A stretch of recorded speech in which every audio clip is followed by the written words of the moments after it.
City of Bowling Green is now in session. Will the secretary please call the roll? Jeff Crawford. Here. Tim Emmerich. Here. Judy Annis. Here. Hobie Johnson. Here. Rod Noble.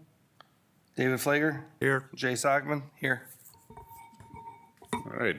First order of business is approval of the minutes from the October 9th meeting of the ZBA as previously circulated. Are there any additions or corrections to the minutes? Move to approve. Hearing none, is there a motion to approve the minutes? So moved. Second. All right, motion by Jay, second by Mr. Fluger. All those in favor say aye. Aye. All those opposed say nay. All right, the minutes are approved. All right, this is the Zoning Board of Appeals. We are here to determine whether strict application of the code would create practical difficulties sufficient enough to warrant the granting of a variance. The applicant in his or her application and in testimony this evening must present credible evidence appropriately addressing the criteria included in section 150.17 of the zoning code that may be relevant to their case. The board will consider those same criteria in making its determination. All applicants have acknowledged that they have reviewed those criteria. Appeals of the decisions by the board may be made to the Wood County Court of Common Pleas. All right, so this is what is going to happen. I will read the variance request. The city planner will then give an overview of the request and applicable law. Then the applicant will be invited to present credible evidence, citing reasons why strict application of the zoning code will result in practical difficulties, as previously explained. That will be followed by questions from the board, and that will be followed by testimony from persons with standing wishing to support or oppose the request with statements of fact, as previously explained. If you haven't already, please sign in near the door there. And at the conclusion of your hearing, you're present for, you're free to leave, so you are not required to stay for the meeting after your business is done. At this time, if you plan to or you think you may testify in any case this evening before the board, please stand and raise your right hand.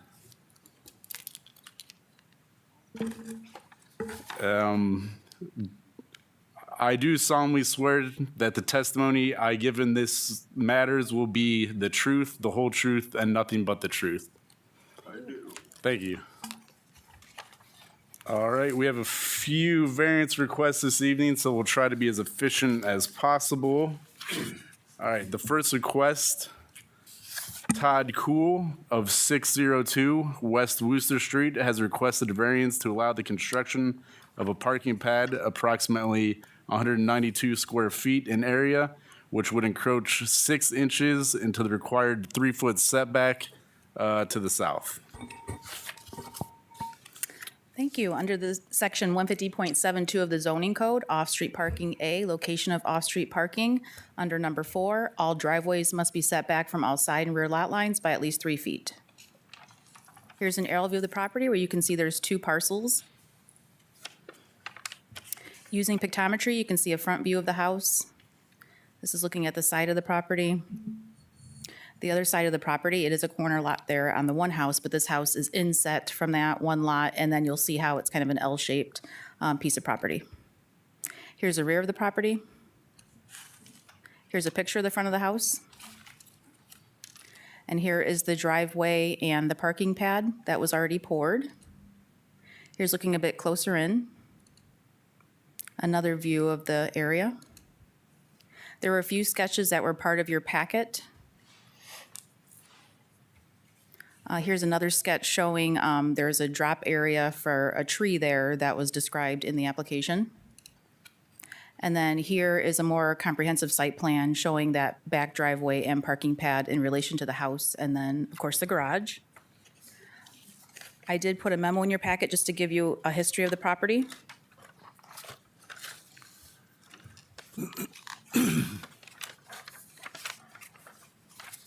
The memo is dated October 28th.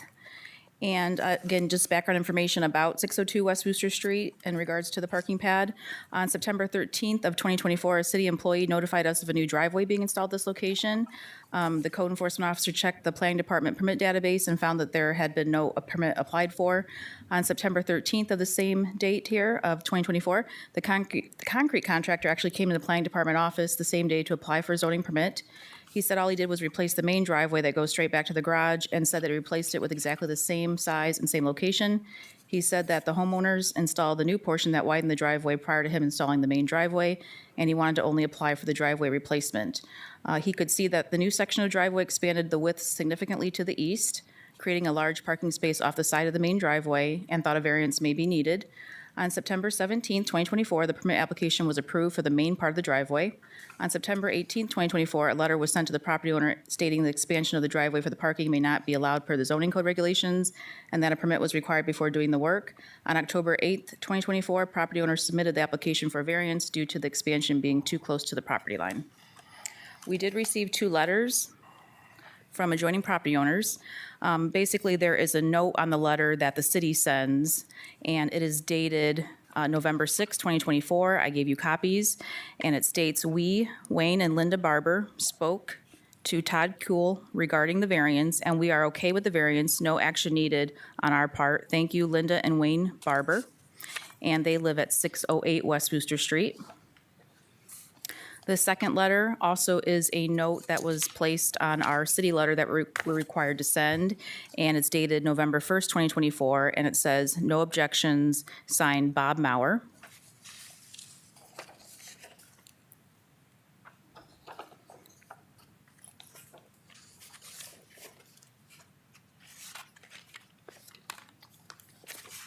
And again, I gave you all copies of those letters, so you can see those too. An advertisement was placed in the newspaper of general circulation as required. A site notice was placed at the site. The other notices required by the administrative code were posted in the proper time and location. A letter was mailed, first class mail, to the tax mailing address of the owner and adjoining property owners. Therefore, all the procedure requirements for the have been met. Thank you. Is the applicant present this evening? Yes, I am. Would you please approach the podium? And if you could, would you state your name and address for the record? Todd Kuhl, 602 West Wooster Street. And you confirm that you have been sworn in this evening to I tell the have. truth. Awesome. Let's see, would you just please explain for the board the reason for your request? And remember that we need to find that strict application of the zoning code will cause a practical difficulty for you based on the criteria that may be relevant to your case as provided to you and included in section 150.107. Sure. Before the work ever began, I approached Wayne and Linda. They're the neighbors. They're the only people whose property this would affect in any material way. And Wayne asked me to show him exactly what I wanted to do. All I really want is a sliver of pavement where I can park a car that is out from under that black walnut tree drops these things 3 months a year and broke my windshield once. Like, it's bad. And if it were just like a week, we could probably deal with it. But 3 months, it's a long time.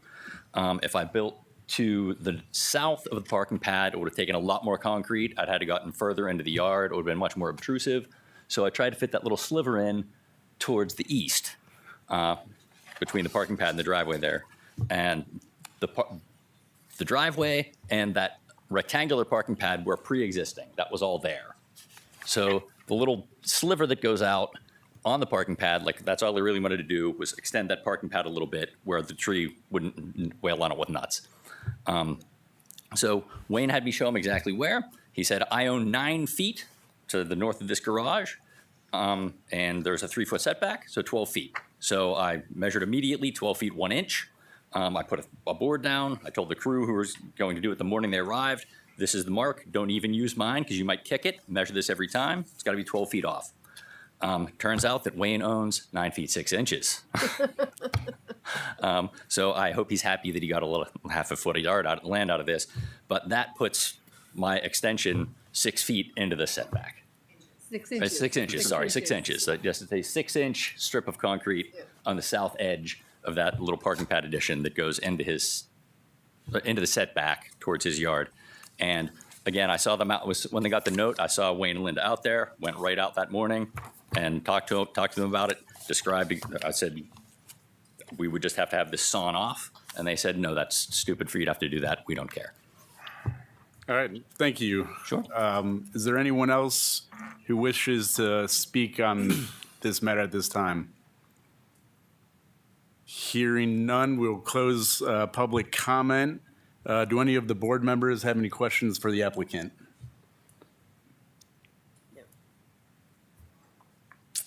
No, would anyone like to make any comments? I'd like to make a motion that his variance request be granted. 6 inches is not very much space. Only comment I have is, did you not know you needed a permit for any of this stuff, or? I thought that was on the contractor to do, quite frankly. Like, I thought that they got the permits for this. So the fact that they hadn't gotten one before they started, that's very irritating to me. That makes me look bad. Yeah, I mean, this isn't the ideal order of things, but 6 inches, let's not make a mountain out of 6-inch molehill. So, do we have a motion? So moved. Second. Moved by Judy, seconded by Mr. Crawford. Will the secretary please call the roll? Judy Ennis? Hobie Johnson? Yes. David Flager? Yes. Jay Sockman? Yes. Jeff Crawford? Yes. Tim Emmerich? Yes. Okay, your variance has been approved. Please contact the department for your zoning permit. Thank you. All right, moving on to the second order of business. Donald Simmons, 203 Biddle Street, has requested a variance to allow the construction of a 6-foot tall fence in the front yard. Corner lot fence would be in the front yard facing East Clough Street, which would be 2 feet taller than the 4 feet maximum allowed. Under the zoning code, section 150.79 fences, the following are applicable to all fences erected on all property except as otherwise set forth herein. Under A, except when fences are required by the zoning code for screening, a fence shall not exceed heights indicated in table 25. Under table 25 fence regulations, you'll see that the front yard for the fence location has a maximum fence height of 4 feet. Under section 150.23, this property is actually zoned R1 low-density residential zoning, which under the R1 zone standards, you'll see the front yard setback is a minimum 25 feet. In this case, it's a corner lot, so it does have those 2 front yards. I know you've seen these types of fences before. Since it does go into that front yard setback, that is why a variance is required. Here's an aerial view of the property. Using pictometry, here's the side of the property. Here's the rear of the property, the front of the property, and the front there, that would be along Clough. Here's a picture of the front of the house. And then here is looking east on Clough. This is looking a bit closer into that front and then the rear yard where he'd like to place the fence. And then here's a view from Clough Street of the rear of the house that would be facing west. Here's a sketch that was part of your packet where we tried to highlight that fence that goes approximately 8 feet out front of the house towards Clough. In this case, we did not receive any phone calls or written correspondence. An advertisement was placed in the newspaper of general circulation as required. A site notice was placed at the site. The other notices required by the administrative code were posted in the proper time and location. A letter was mailed, first-class mail, to the tax mailing address of the property owners and adjoining property owners. Therefore, all the procedural requirements for the hearing have been met. Thank you. Would you like to approach the podium? Thank you. Would you please state your name and address for the record? Yes, my name, Don Simmons, Simmons. I own property at 203 Biddle Street. I've lived there for about 3 months. Prior to that time, I lived in Bowling Green half my life. I was born here. Then I spent 40 years in Perrysburg, so I didn't get very far from home. This house is a wonderful house. I'm coming from a larger house in Perrysburg, 2-story. This is 1-story. The bathrooms in Perrysburg were all upstairs. The bathroom here is downstairs, which is much better for me. I want to thank the board generally for being a board. It's a public service. I appreciate it, and I know the remuneration is not great. I also want to thank Jamie Kamenak, who's been very helpful shuffling me through the process here. I can tell you this, that the city employees in Bowling Green are much more friendly than they are in Perrysburg. A lot. Of course. We think so too. Got some good brownie points going Because on from the here. time I signed up for You're welcome to tell the utilities, paper it's that. been help after help after help. Appreciate that. If I may just have a little time for a little history, about 70 years ago, Glenn and his wife built that house at the corner of Biddle and Clough. It was the first house built there on a farm. All the rest of Biddle Street was farmland. So Ruth and Glenn both worked at the university. It was 2 blocks away. They lived there without children, and the house is in wonderful shape. So when I heard that Ruth had died, I contacted a relative, and we soon got together through a realtor, and I purchased it. The things that occurred when Ruth and Glenn were there 70 years ago have drastically changed. I'm sure when they lived there, the traffic on Clough Street, on the sidewalk and on the street would not be worth mentioning. But for you folks here know that probably Clough Street carries almost as much traffic as any other street in town except Worcester and Maine. Terrific traffic, and of course students and others use the sidewalk and the street for whatever purposes they want. What they want is to be able to go up and down the sidewalk and the street with motor vehicles. I've seen motors attached to everything, scooters, bicycles, baby buggies. Traffic is terrific. With a 4-foot fence, these people will be able to peer into my backyard, and I want to put sculpture back there. I've got quite a few things now that I have near my house, and I wake up every day hoping that they're still there. The fence will seclude that view from Clough Street. Say, well, don't worry about it. Well, I do. And on the other side, next to my neighbor, the fence will not be placed there. I'm not asking for a 6-foot fence to block my neighbor off. I'm asking for a 6-foot fence to block Clough Street off. In the back, through the thicket, there's a big thicket back there, and I've had the trees trimmed, and I've had the survey done, and I've got the estimates for the fence. So to date, I've spent quite a bit of money just getting ready, and I want to get it done this fall if I can. So I'm asking this board to do that. I'm also probably very strong on trees. 50 years ago, when I lived here at 336 and 338 West Worcester Street, I planted a tricolored beech right in front of that brick 3-story house. It's right next to Dunn's Funeral Home. Well, if you go by there now, that tree is taller than the 3-story building.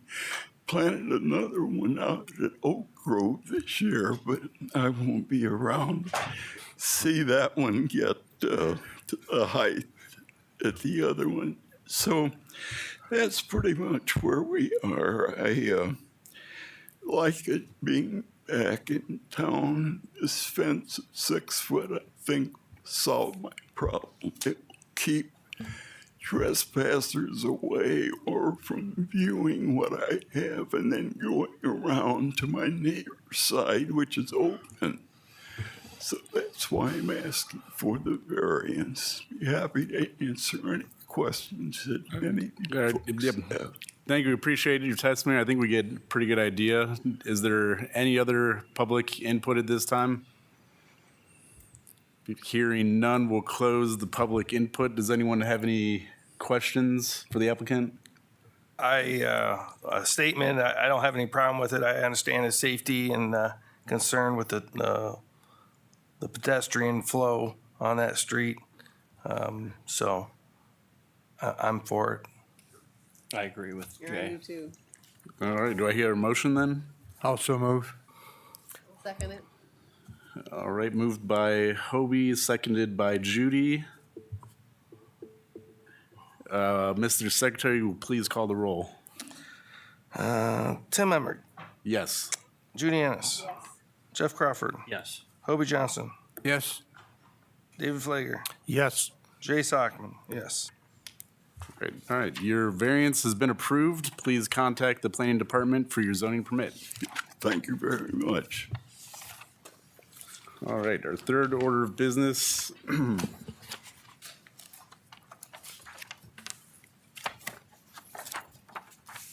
Let's see. Miha Contrez, on behalf of Abbott Laboratories, has requested to allow the construction of a 7-foot tall fence in the front yard. Corner parcel fence would be in the front yard facing both Nims Road and North Main Street, which would be 3 feet taller than the 4-foot maximum allowed, and to allow the reduction in the amount of landscaping required per sections 15072, off-street parking, a 150.78, street trees, and 150.80 buffering, which would allow new construction of a production plant at 305 Nims Road. Thank you. Under the zoning code, section 150.78, street trees, letter A, except for lots in the central business district or the Bowling Green Gateway District, which have parking areas fronting Main Street or Worcester Street and are regulated by 150.72D, for any new development or expansion of an existing building by more than 20% GFA, street trees shall be planted at a rate of 1 tree per 40 linear feet of frontage. Also, under the zoning code, section 150.79 fences, the following are applicable to all fences erected on all property except as otherwise set forth herein. Under A, except when fences are required by the zoning code for screening, a fence shall not exceed heights indicated in table 25. Then, under Table 25, fence regulations, the fence location of the front yard is allowed a maximum fence height of 4 feet. You'll see a pattern here. This is also a corner lot, so it has the 2 front yards along State Route 25 and then Nims Road. Also, under the zoning code, section 150.80 buffering, under A, buffers are strips of land that provide insulation between incompatible neighboring land uses. The insulation is provided in the form of vegetation, earthen mounds, or opaque fences. Under B, a buffer shall be provided as set forth in the buffer requirements by zone or district, table 26, for any new development or an expansion of an existing building by more than 20% of GFA. Buffer yard categories of small, large, and mounding are defined in this section. So looking further, in this circumstance, a large mound or a large buffer would be required along with mounding. So table 26 shows the zone or district of the proposed development. In this case, it's IE, innovation and employment. Then if you look at the top category, it's adjacent to institutional to the south, which requires a large buffer. And then outside of the city, it's adjacent to the north and the east. It requires mounding. Talking further about section 150.80 buffering, under F, a large buffer shall consist of a strip of land adjacent to the boundary of 2 zones or districts. The strip of land shall be 30 feet in depth. The strip of land shall be planted with at least 5 canopy or evergreen trees per 100 feet of length, at least 4 ornamental trees per 100 feet of length, and at least 20 shrubs per 100 feet of length. Under G, mounding shall consist of a 4-foot-high vegetated earthen mound. The mound shall have slopes no greater than 25%. The mound shall be erected between the principal structure or use area of a lot and the abutting and compatible zone or district. The ridge of the mound shall be planted with at least 20 shrubs per 100 linear feet, and the shrubs shall be of a variety that will mature to heights of at least 6 feet above the elevation of the ridge of the mound. I created this aerial view so you could get a better idea of the scale of this property. It's at least, if you look at both parcels, they actually own 2 parcels. So I highlighted the Abbott-owned property by that yellow dash line. So again, there's 2 parcels. It's over 170 acres if you actually combine both parcels. In this circumstance, though, really the development is concentrated on that more northern parcel, which is a little over 130 acres. I tried to highlight there in the kind of the fuzzy green where the mound would be on the northern edge of the property and the eastern edge, and then a bit of the edge by the corp line there, that would be the southeast corner. And then the large buffer would be required between the institutional property, which essentially is still owned by Abbott and undeveloped, and they don't have any short-term or even long-term plans I'm aware of to develop that parcel. So again, just wanted to give you some context on the whole site since it is pretty large. Center Township is still to the north and the east and a portion of the southeast corner of the property, and that's all zoned agricultural. And then, of course, I'd say the closest structure in the city would be Dayspring Church, which is also zoned institutional. Also on this map, there actually are 3 parcels in the city. We just don't have our GIS layer updated, and those structures have since been torn down. Here's another aerial view of the property, just kind of backing out more to get a whole sense of the property highlighted in yellow. Using pictometry, you'll see right now, again, it's just barren land at this point. There's another view of the property facing north, another view of the property using our pictometry. It's so large, I can't get it all on one screen, so this would be more of the eastern edge of the property. Here's a picture. This would be facing south, so in the distance would be Dayspring. Here's looking a bit closer at the front of the property there near the corner of Nims and 25. Another view of the property. This would be looking southeast.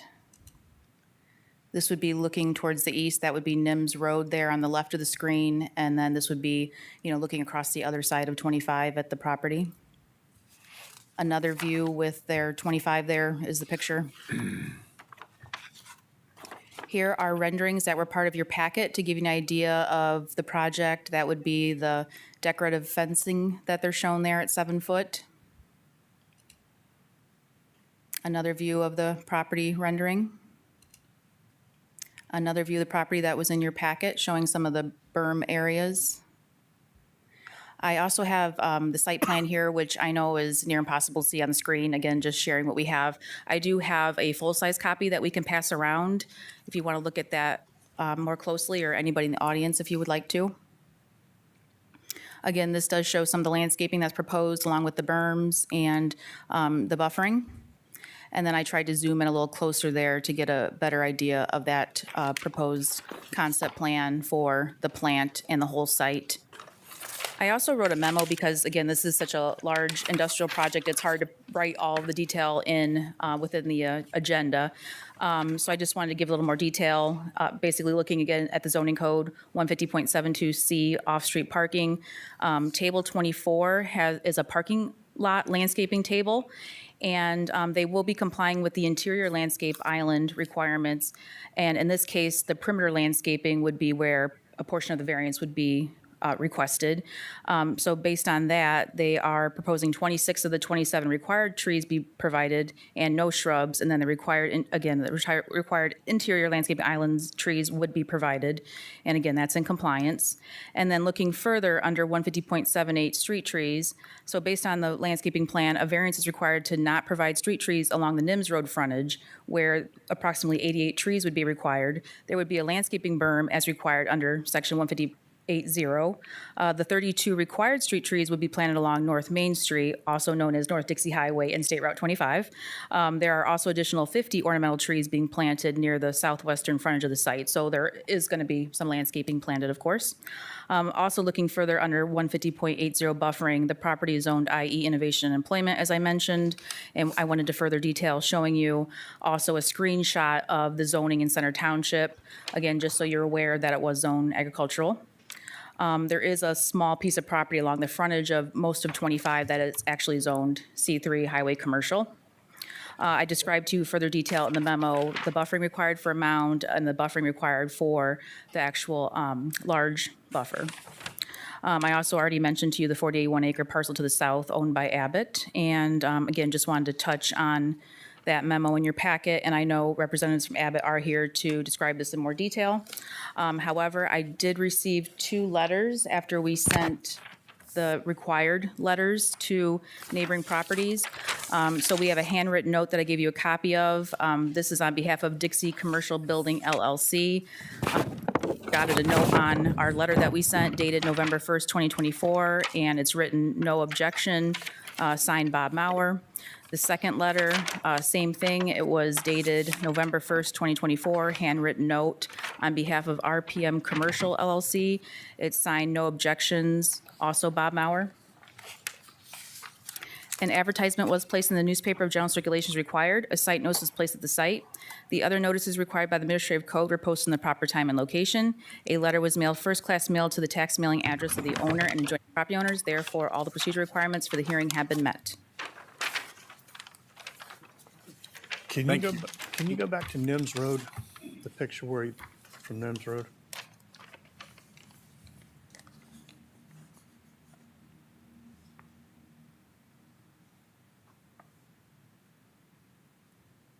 This one? Yeah. Okay. All right, is the applicant present? I'd like to approach the podium. Would you just state your name and your affiliation with Abbott? Sure, thank you. My name's Nick Hyatt. I obviously from Abbott Park in Chicago, so not a resident, but I'm the program director for the design and construction of our new site here in Bowling Green, Ohio. Thank you. Will you please explain to the board the reason for your request? And remember that we need to find that strict application of the zoning code will cause a practical difficulty for you based on the criteria that may be relevant to your case as provided to you and included in section 150.107. Of course, thank you, and thank you for the opportunity to speak with you guys tonight. Our project, this is a very important project to Abbott, and it represents our continued commitment to our products and our customers in our nutritional business. This plant will produce products for people that have very strict dietary needs, so the quality and safety of our products is a paramount concern in the design and operation of this plant. To this end, we're asking the board for 2 variances tonight to the newly established zoning code. The first variance is in regard to the fence height limit. As Heather explained, your code limits us to a 4-foot high fence in our front yards. FDA and Abbott standards require that we maintain a secure site. As part of maintaining a secure site for our facility, our standard requires a 7-foot high security fence around the entire perimeter of the site. Since Nims Road and Dixie Road frontages are our front yards in our parcel, we're asking for relief from that fence requirement so we can install the required fence so that we can provide a secure site. As you'll see from our plan, and I apologize for the size of the plan, but we are pulling that fence back quite a bit from the edge of the property. We're not proposing to put it right on the edge of the property. So we're trying to honor any sight lines and any obstructed view requirements by pulling that fence back. But we do need a secure site, and we do need to install that fence as part of our own requirements and the FDA requirements. The second variance that we're asking is relief from the tree and shrub requirements, and that touches on a number of your different code provisions, the street trees, the buffering. the off-street parking requirements. And the reason we're asking for that is, again, FDA guidelines and our standards require us to keep our sites free from pests and vermin. It's been our experience that trees and shrubs basically just create habitat for pests and vermin. And the closer those trees and shrubs get to our production plant, the more likely that they're either going to deposit something that gets tracked into our plant or actually enter our plant and become part of the process, which is bad for everyone. Consequently, our standards require us to minimize all trees and shrubs on our site. Despite this, we acknowledge that it's probably best for us and our neighbors that we provide some buffering, and that's why we've proposed to include mounding, mounding with some ornamental grasses and native grasses, but to eliminate the trees and shrubs that would be required. And we think the mounding will provide some noise reduction and also some screening from our neighbors to the south. So that'll be a beneficial effect of the mounds. All right, thank you. Is there anybody else that wishes to be heard in this matter? See none, we'll end the public comment period. Do any of the board members have any questions for the applicant? I do. The rendering that you provided us shows a fence that appears more ornamental than for security. Is that the type of fence that you're talking about providing, or are you talking about a chain link fence that's typical? So the proposal, the renderings that you saw are for an ornamental fence. Those will be along the Route 25 frontage and along the NIMS Road frontage up to our main employee entrance. From the main employee entrance back to, pardon me, let me get my directions right, back to the east. It'll be a chain link fence from there back. So the back part of the plant will be a chain link fence, but the State Route 25 and the front portion of it will be an ornamental fence. Is that first entrance coming from the north? Correct. The first entrance, there's like two entrances coming in and two going out. That's the main employee entrance there. All right. And then my second question to you, sir, is you indicated that you have obvious needs to protect the property interior from, invasion of bugs or dust or whatever else that might come from plantings around you. And that would be your justification for having nothing. So do you also have any concerns about security concerns, for example, trees or bushes that are present to your fence line? Absolutely, and that's why we're proposing, I'll correct one thing you said. We are proposing some trees and shrubs, but the predominance of the trees and shrubs are on the very west side of the property on the State Route 25 frontage. And that's another reason that we are asking for relief is we don't want trees and shrubs on the eastern part of the plant, between the production plant and our central utility building or our wastewater treatment plant, so that there's clear lines of sight for our security cameras that'll be on the site. Thank you. Thank you. Are there any other questions, comments? So the southern section down there where you just have the two landscaping berms, you don't propose to put any trees because you've got your driveway coming in, basically all that hardtop and everything to the east of that doesn't seem to have any kind of trees or anything back in there. Correct. There's no proposal to put any trees on the eastern part of the property. Just Just a berm. just the berms. Is anything required besides that? Besides those berms there? Which part? The southern part, there's two berms in the diagram. And then to the east of those berms, it's just fence line and a stormwater runoff basically back in there. Would there be any requirement for trees in that area? I mean, because your production plant is Right. to the west of that. that I area. think my interpretation of the code, and I'll So that's why I certainly created give to you, this. Heather. This is why I created this aerial map. If we were, to do a strict application of the zoning code, just looking at the jurisdictional boundary, that's where the difference is. So if it's adjacent to property outside of the city, there's required to be a mound.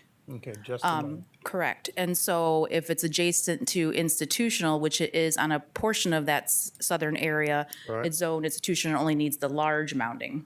Okay. And maybe I can clarify two things that we proposed here. So we would be required to do a large mounding on the northern property per strict interpretation of your current code. What we're proposing to do is provide two mounds on our southern strip of property to provide some buffer between us and the Dayspring Church to the south. Okay, I see it. And my interpretation of the code, and I certainly could be wrong, I'm not the expert, is we're required to do it where we develop the site and not for the entire boundary of the site. I wanted to back up a minute though too and add something. So there is a ditch that literally runs between these two parcels that Abbott owns. And as part of the Ohio Revised Code, they're required to maintain a 25-foot easement on both sides of the top of the bank of the ditch for maintenance. It's currently not a county ditch, but in the future, if it ever became a county ditch, which as this area continues to develop, that could be a possibility for drainage purposes, is that we would recommend that they maintain that. And I say we, I've talked to the county about this and they just highly recommend that. And so that's why that placement of any additional landscaping is really important, that it doesn't stay, in that ditch so they have access along with the fencing placement. So again, it's just another thing I wanted to make sure you knew about. If you've driven the site, it's not as obvious to see that ditch, but it is an important ditch for drainage. Yeah, it's an important ditch for us, but we also understand that Dayspring Church drains north and their property drains north into that ditch as well. That's why we're pulling those berms to our southern parcel and we broke them in half. It's not a continuous berm, it's two berms Okay, I to can allow see some the break, drainage yeah. between so that we don't create a backup there. Yes. Yes, yeah. You indicated that on the mounds, you would be willing to put ornamental grasses or whatever you thought instead of the required landscaping that. Correct. Yeah, We're by code. proposing ornamental Are you grasses. open to consideration that maybe a compromising attitude might be to include some ornamental work there instead of grasses? Because I'm thinking that grasses can be as obnoxious too. They certainly can be as difficult. I'm not quite sure I understand what you're suggesting. And I'm just asking you if you'd be interested in considering the possibility of an ornamental plantings, whatever they might be, which would okay. be more effectively trying to meet code and yet not, and yet being less obnoxious than Yeah, grasses. we certainly would be open to considering it. What we've proposed is a draft of our landscaping, so we certainly haven't finalized any designs.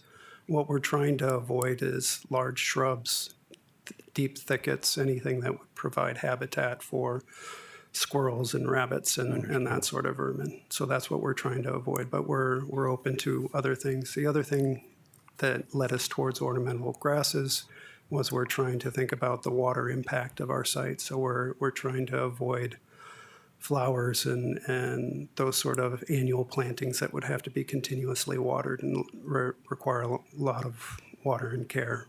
So we're trying to be mindful of the sustainability of our site as well. So we will have some of that on the State Route 25 and more of our public-facing sites. But the other areas, we were trying to do more native plantings that would be self-watering, self-caring. Thank you. Thank you.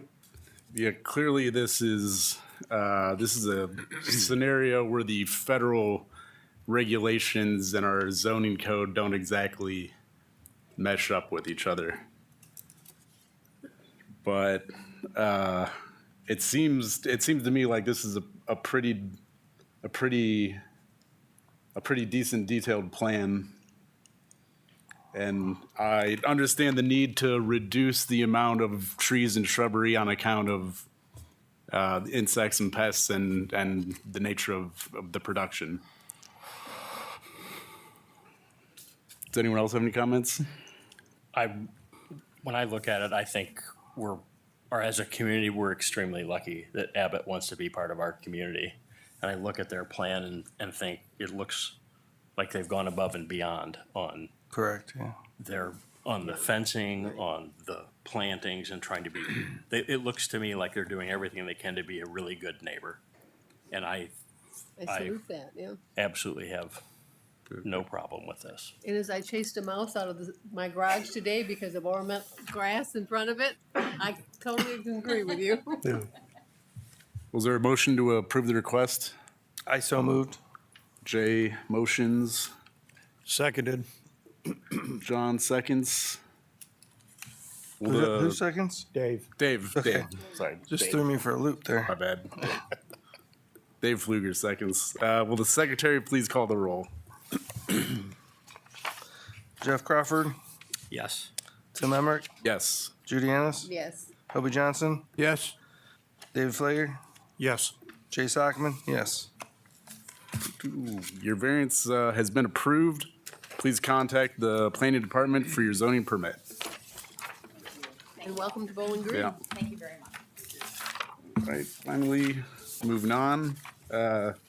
Dexter and Kathleen Lee, 644 Sand Ridge Road, have requested a variance to allow the construction of a 13-foot by 24-foot addition, which would encroach 6 feet into the required 10-foot side yard setback to the southwest. Under section 150.23 of the zoning code, this property is zoned R1 low-density residential zone. The R1 zone standards are in this table. You'll see the side yard setback minimum is 10 feet. Here's an aerial view of the property that you can see has Coleman Avenue in the back, and then in the front is Sand Ridge Road. It consists of 2 parcels. Using pictometry, here's a front view of the house, another front view of the house, and then here is the rear of the home. Another view of the rear of the home. Here's a picture of the front. So this would be heading west there on Sand Ridge. Here's another view of the front of the home. The addition is proposed to be to the left of the house in this picture. Here's another view, but this would be the rear of the home, again, looking at that same side where they wish to add to the property. Here's looking at the back of the home, so that would be from Coleman. This would be another view of the back of the home from Coleman. Here's a sketch that shows the proposed 13 by 24 foot addition and the proposed 4 feet from the property line. We did receive one letter from a neighbor that I will read into the record, dated October 28th, 2024, and you have a copy at your seat. It is from Christina Gonzalez, 648 Sand Ridge Road, Bowling Green, Ohio, 43402. And it's addressed to the Lees, the applicants. It says, "Dear Catherine, I have been advised of your plans to add on to your house along the side we share as neighbors. I'm sure the city engineer has guidelines as to the proximity of your addition to our property line. I support your efforts and wish you well. I anticipate such an undertaking will be noisy and messy, with workers walking in my yard. I don't have a problem with that, but after several months it will be completed and our lives will return to normal. Your improvements are raising the value of my home if I should ever decide to sell it. Neighboring properties influence a home's value. Once again, good luck and feel free to keep me abreast of your progress. Sincerely yours, Christina Gonzalez." An advertisement was placed in the newspaper of general circulation as required. A site notice was placed at the site. The other notices required by the Administrative Code were posted in the proper time and location. A letter was mailed, first-class mail, to the tax mailing address of the owner and adjoining property owners. Therefore, all the procedure requirements for the hearing have been met. Thank you. Would the applicant like to approach the podium? Will you please state your name and address for the record? Dexter Lee, and my wife Kathleen Lee's here also. 644 Sand Ridge Road, Bowling Green, Ohio.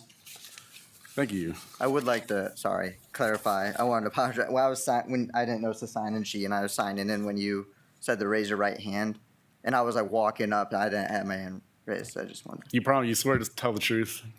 Yeah, I did. All right. I just want to clarify. I Fantastic. knew you asked. All right. But okay. So yeah, we want to build an addition. It would be a 2-bedroom addition. we want to do it because, well, we have 2 kids and we have a third on the way, and I don't like, it'd be a little crowded, and we'd consider moving if we weren't able to build an addition. It would be possible to build on the opposite side toward a driveway, but it would make our driveway less narrow. Yeah, mostly not be able to get to our garage as conveniently.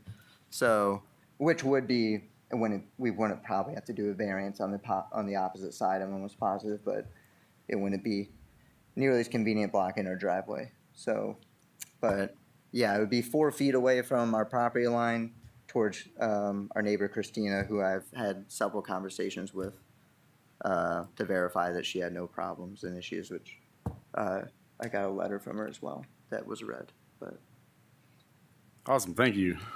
Does anyone else wish to speak on the matter? See none. Does anyone have any questions or comments for the applicant? My only concern, it's only 4 foot off the property line. If the other house wanted to expand and then fire happened, you know, pretty close, but that's, That's true. Hypothetical fire could Yeah. happen. I mean, that's just, I don't, well, if that neighbor had said, right. had opposed it, I might feel differently, but that's the only house that would be affected by it. It is. Given that, I don't have any problem with this request. Nor do I. She believes it's gonna raise the value of her home. Yeah. Okay, is there a motion to approve the request? So moved. Seconded. Moved by Mr. Crawford and seconded by Dave. John. Don't confuse the secretary. All right, will the secretary please call the roll? Let's start with Hobie, Yes. David Flager, Yes. Jay Sockman, yes. Judy Ennis. Yes. Tim Emmert, Yes. Jeff Crawford. Yes. All right, your request has been approved. Please contact the planning department for your zoning permit. all right, thank you for your time. All right, so that's all we had on the agenda. Now we open it up for lobby visitation. If anyone has any comment? Any board members, any comment? Quiet. All right. John said you.